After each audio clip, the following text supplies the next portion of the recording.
and welcome to the People's Perspective. And I know we've been going for y'all for a while. We're going to try our best to continue pumping out shows, but continue to check out the pages because we put up articles, we put up so many different videos and things going on in the community. And today I have brought back Q from last week. The show went so good, we decided to come back and do it again. And also I have Rocs King, and we're going to have a little liberation talk. Rocs and Q, thank y'all so much for joining. Thank you for allowing me to be here, brother. Appreciate it. Now, Q, I'm gonna start with you. We have seen a lot of crazy stuff going on within the black community this week alone. Let's start with Jared Fogle from Subway. They went after Bill Cosby so hard, took the Cosby Show off the air, the syndication off the air, and Subway, nobody's talking about boycotting Subway. There was no repercussions on Subway. What's your take on that? I'm not surprised, of course. White supremacy and racism is alive and well in America, as it always has been. It's the foundation. Being the son of people who build, the strongest part of your house is your foundation. So America's foundation is racism, white supremacy. So that's what it is. It's no design. It's by design that things happen the way that they happen. So, of course, Bill Cosby's a black man who still, to me, hasn't been proven to have done what all they said that he has done. And to me, I have a daughter. I'm not going to teach her to think that it's okay to let something happen to her 40 years ago and then bring it out 40 years later and expect me to believe it. So with my own child, I have to expect that she has to do things according to the way it's supposed to be done. When you get violated, you make that known immediately. As far as what Jared does, I mean, that's part of the culture. You know, I mean, just part of the culture we are. When we look back in history, we see Columbus and all these other Europeans who came across in some of their writings. They have this fascination with pedophilia and homosexuality. So it's a part of the culture for them. But as far as injustice, it is what it is. It's been this way since 1776 and beyond. So I'm not surprised by the way the treatment of Bill over Jared. And you know, like they just dragged poor Bill Cosby through the mud. I love Bill Cosby, man. Like you said, haven't been proven in Rocs. I haven't even really seen a lot in the media for the Jared guy. I haven't seen a lot on TV. Have you? It came so fast, and it's like, I know he got sentenced or whatever, but I mean, they didn't details or whatever. They haven't showed or said a lot about it. It's just like here and there, and it's gone 1 minute.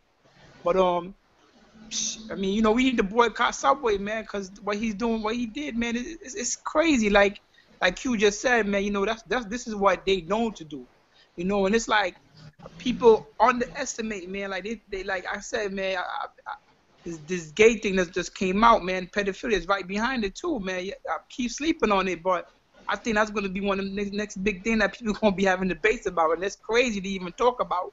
People are going to debate that, but it's coming. It's coming, you know, and I really think that we as black people need to step up, man, because when we see something like that, man, we need to shut all that stuff down. I mean, a lot of black people eat at Subway, man. We the number one supporters of anything. So it's like we need to, stuff like that we see, we need to shut it down. And that's all. We need to come together now as a people and start shutting stuff down, start showing our power.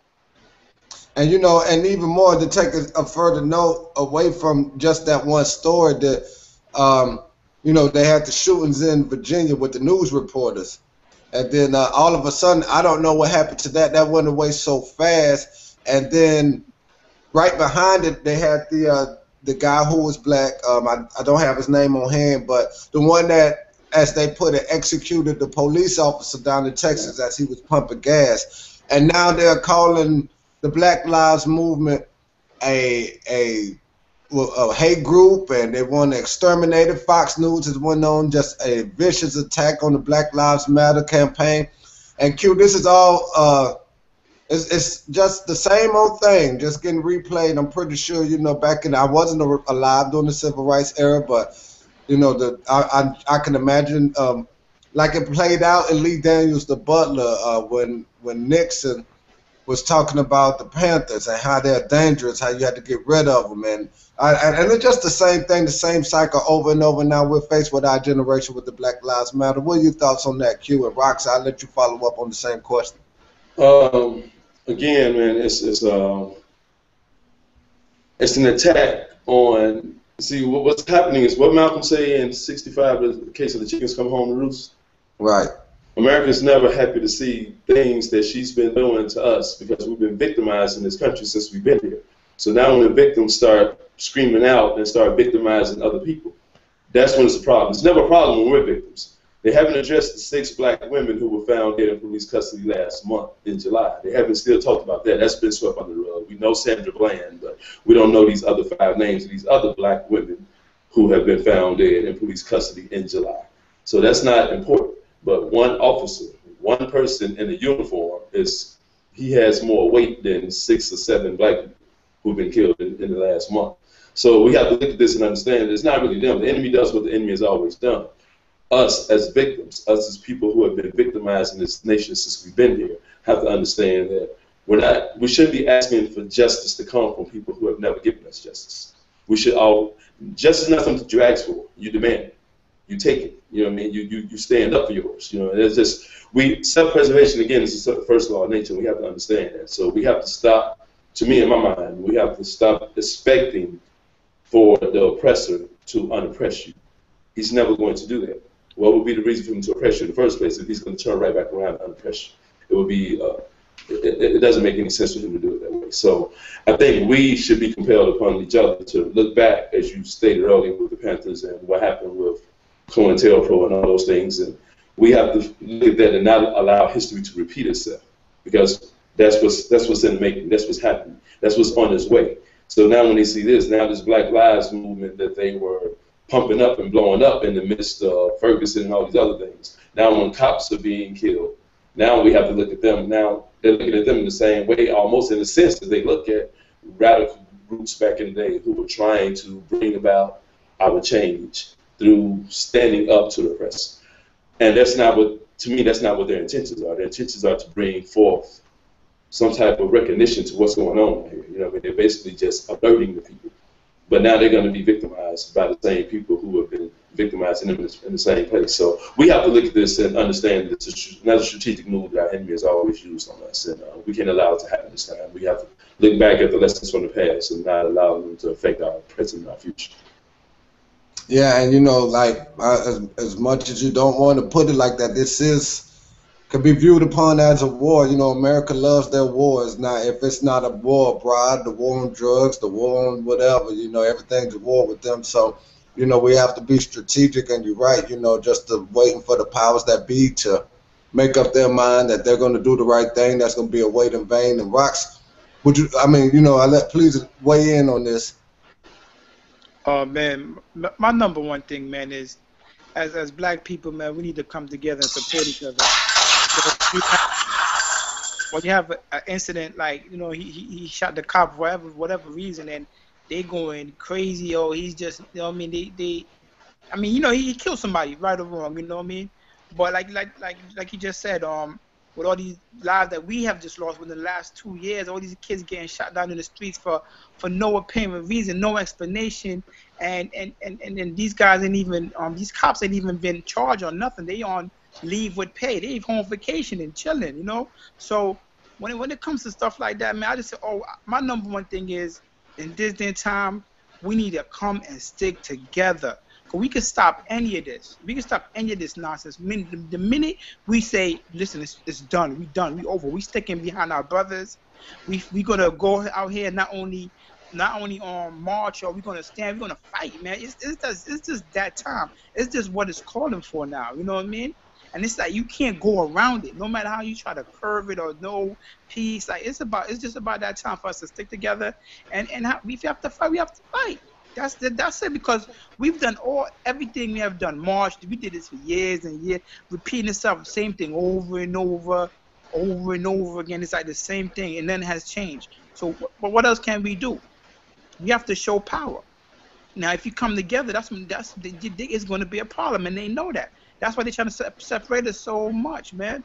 That's why it's a great thing what happened in Baltimore when the Bloods and the Crips came together. They showed power, you know, with peace. They showed that we could come together no matter what our differences and stand up against y'all. And we do that nationwide, it's gonna be a problem, man. And that's my answer to anything that's going on with the black community. We need to come together and show power.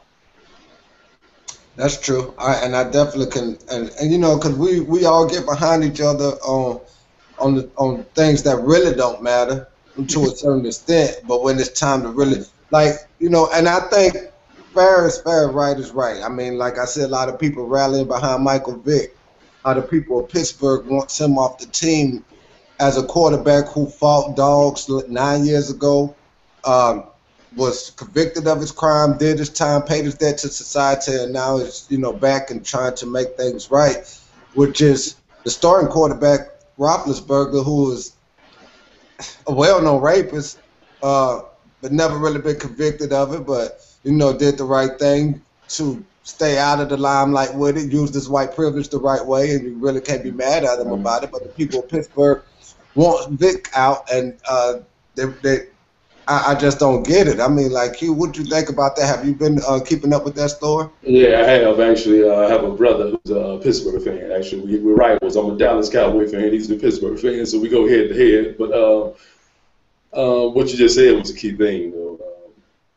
We know what Roethlisberger and his issues were, even if he wasn't convicted or whatever. We know what the situation was, and we know that he did use white privilege to his advantage.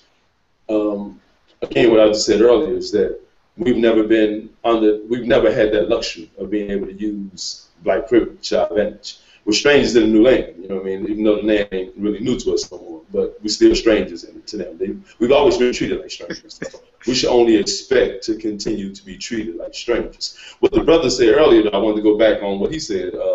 Unity is the answer. We're looking for this. We're looking for this magic potion in the bottle, and this key word that the brother just mentioned was unity. The minute we unite, our enemy automatically loses, because that's his goal, is to separate us. Divide and conquer is the oldest plan known to man. When you divide us, you got us beat. We just have to be smart. COINTELPRO still exists. Willie Lynch letters still exist. We have to read these letters and read COINTELPRO and understand and reverse it, and understand that this is what they did to separate us. Now we just have to put the same pieces back together to unite us back. And our unity is the answer. We don't even have to sit in the round tables. It's just coming together, and it's just really that simple. It's that simple. We had our own sports things back in the day. We didn't need the NFL, but sacrifice is the key word for me. Sacrifice. We're gonna have to sacrifice some of this fake paper that we're making, and that's when our unity will get strong. But they got us so separated because they can give somebody a check and he'll go this way, and he'll do this, and he'll say what you want him to say. Yeah.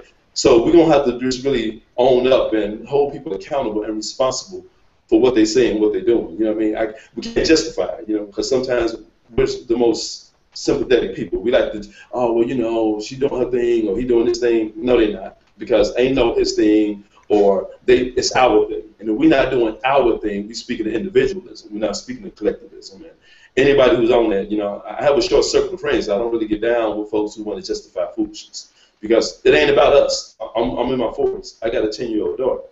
I want her generation to be better than ours was. You know what I mean? I don't want her to have to go through what we're going through right now. Because if so, then we failed as a nation. And to watch the next generation behind us suffer as much as we suffer right now. So everything's about a sacrifice to make sure that the people behind us. I call it the Harriet Tubman Code. You know, you might think you're free, but go back and get somebody else. Right. You know, sacrifice your life and go back and get somebody else who you know you left behind and bring them up forward as well. And now we can talk about some freedom once we get everybody. You can't talk about freedom when you're sitting in the field by yourself. You know what I mean? That's what's up, Rocs. I see you shaking your head so hard over there. Go ahead and jump right on there. Yeah, I'm sorry, brother. I'm going to get a little long-winded sometimes. So no. You okay, man. You okay. You all right. That's what we like. He said a lot, man, and he said a lot, and that was the truth. And we really do need to sacrifice, man. Unity and sacrifice, because that's what a lot of the white cultures have done. You know, they sacrifice for one another. You know, so somebody got to sacrifice so somebody else can eat properly and live better. That's right. But going to with this Mike Vick thing, this is why some people got their eyes wide open but it's shut, because it's plain as day. It's a racist. It's like so blatantly a slap in our face. Like, this man fought dogs or whatever the situation with the dog, man. It's like he fought it so much years ago, did his time for it, and all he want to do is play football. And they just trying to just end his career. And you have a man here who's been raping women, charming, you know, accused of it 3 times, and he has have no repercussion. Nothing has happened to him. You know what I'm saying? So it's a sad thing for us, man. But this is the facts of life. This is what life is in America for a black man. So just keep thinking he's this famous. So what happens to the rest of us? Well, something happened to one of us, you know? They gonna listen. They coming down on us hard. They shooting us down. The laws ain't protecting us. There's nothing out there for us. And so that's why it goes back to who's behind you. If your brother's behind you. And you know, man, you always say this about the short-term memory we have. We can't forget about Trayvon Martin. That's number one. So you go back how many years? You got to go back to Emmett Till. You can't forget about these. Come on, Emmett Till. Look what they did to him, dog. How many years ago was that? I don't even know. But look, we cannot forget about what they done to us, and it's not changing. You know what I mean? It's not changing, and if we ain't getting no justice. So I keep saying. So what are we gonna do? What are we gonna do as people? Because, I mean, you know, listen, I said, if I lived back in the days of slavery, what would I have done? Would I have been on some Nat Turner thing or just been on some Yes Master and keep it going? So this is the same time. You got to ask yourself, are you going to fight or are you going to bow down? You know what I mean? And literally, you don't have to go out there with hands and fists. It's just supporting brothers. It's just going out there with brothers out there, you know something's going on, making sure brother got locked up. You see him, brother got locked up for something on the street, and you saw cops roughing him up. Make sure he get downtown or something. Make sure he's well off. Because sometimes we see him, we be like, man, that's just the routine. And forget that, man, because the routine now is killing us. That's the routine. You see some guys you get pulled over and you don't want to be less of a man, but they want you to be less of a man. They want to demoralize us, and that's what they're doing, and they keep doing it, and we're not standing up. And that times is changing. How times is changing? How is changing? Show me. You got brothers who won't admit that they're scared to go on these streets. They're scared of police. You know what I mean? Don't be tough around when it's all of us.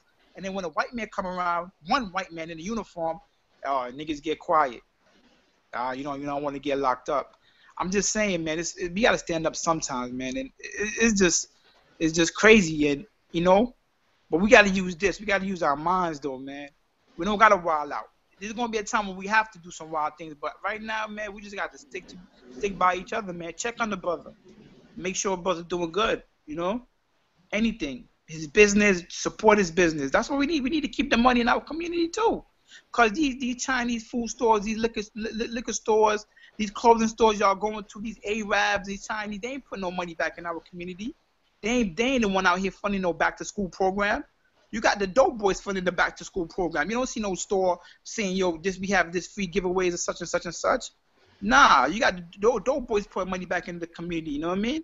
So why we support them? Why do we give them all our support? We need to find a black business in wherever you at, find a black business in America and stick to that, give them your money. You know what I'm saying? Make them rich. Don't hate, they want day job and business. I ain't going to their store no more. Like, come on, man. These are the things we need to change. That's going to affect us immediately. You know what I'm saying? And I think the motto that sums that up best, you know, if I can't get hired there, I won't shop there, you know. Exactly. Well, let me say this, Jermaine, if I can.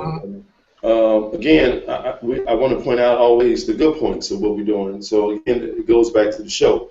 We have to control what we're able to say. You know, some of us can't go on media outlets and talk the way that we're talking. So it takes people like you and this show to give us their voice, because we do need their voice. And we have an ear, you know what I mean? So just make sure that you're doing what you're always doing, and that you bring in the right people on here who are not scared to speak about the change that needs to take place in our own community. So controlling our media outlet is very, very important. You know, when you look back and see what the nation did with the Muhammad Speaks and the Final Call, and with the Black Panther Party did what they knew, we have to control what we say. We have to control what we think. You know, and we have to get out. We can't depend on the regular newspapers to get out real news. You know what I mean? We have to talk about the Michael Vick stories. You know what I mean? We have to share the stories from our perspective, like, you know, hence the title of the show. We have to share our perspectives with our people. So as long as we're doing that, you know, at the same time, I know that we're far, far, far behind, but we have to be very, very strategic and wise and make sure that we pace ourselves. You know what I mean? To make sure that we follow in line with ancestors. You know, we have to always listen to the ancestors and make sure that we keep them first. Because if we keep the ancestors first, we will be blessed in this journey to get out of liberation. You know what I mean? So we have to be very strategic on how we do it. But it needs to take place. It needs to move. It needs to move. It needs to go forward. But we, the elders, you know what I mean? We the younger, stronger, mighty brothers, we need to make sure that we're the vanguard, and we need to make sure that we got strong, strong sisters in place so they can continue to pass down the information. First teacher to the child is the black woman, so make sure that we invest in her all the information she needs so she can disseminate the information in case something happens to us in the field. You know what I mean? She needs to make sure that she can pass that down to the young soldiers and let them know this is what daddy did, so you need to get out here and do the same thing. So we need to be very, very strategic on how we do it, but I just wanted to make sure I keep giving honor and praise to the fact that you all already setting balls in motion by giving us a venue to where we can use our voice and speak and rally our troops. So this is the venue for us to be able to do that. So it's always appreciated to know that it's people who care enough to make sure our voices get heard. So we got to look at the things that we're doing. So we're doing that, and that's a good thing. So we appreciate this. Well, I thank y'all. I thank y'all for even just coming on. And, you know, like I said, this is going to be something we're going to do every week. You know, I ran into a bump in the road on Monday. You know, so I would like to do it on Mondays, but, you know, at least it's done this once a week. And, you know, we all three of us could get together and continue on this path every week to slam it in their heads because, you know, I'm going to have different shows of, you know, bring on different guests, musicians, authors, businessmen. But I want to keep this core every week to make sure we keep this topic going, and you know, and people can continue it off air, you know, as when we wrap the show.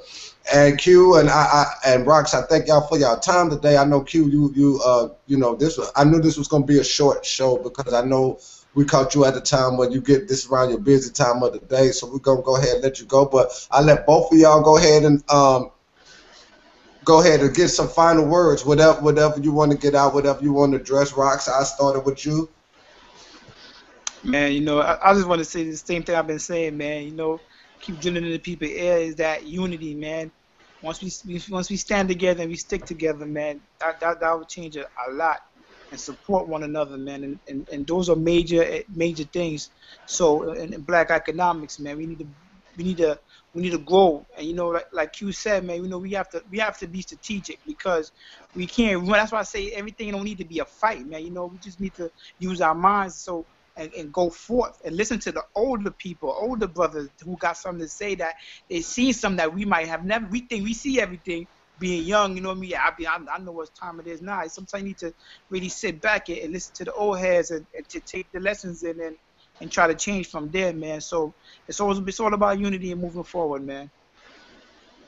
All right, Q, I'm gonna go ahead and let you go and take us on out. All right, brother. I've been going in my head on how to be brief. You know what I mean? I'm gonna try my best to be as brief as possible, but it's a challenge to me. You know what I mean? It's a challenge. But for me, man, it starts internally. You know what I mean? As a people, we have to be disciplined. Of course, discipline is so key to me. It's so key. We have to be disciplined because we act on our emotions, and that's just not African people. We're African people, and we're supposed to be disciplined. Discipline has always been a thing that's driven us. Can you imagine how? If Harriet was undisciplined, she never would have been able to do what she did. So discipline is the key, and I think discipline starts within. So we have to clean up our diets because we don't talk about this enough. We're eating a European diet, and the European diet causes us to act like Europeans. You know what I mean? That's not who we are. We're not Europeans. So we have to go back to what our ancestors ate, which is why they were able to do the thing. We talk about pyramid builders, man. We're talking about people who build pyramids. So, and they still haven't figured out how they've been able to do it yet without any modern technology or machinery. But they was able to do it because they put the right food into their bodies. When you put the right food into your bodies, it goes directly to your brain and it causes you to think properly.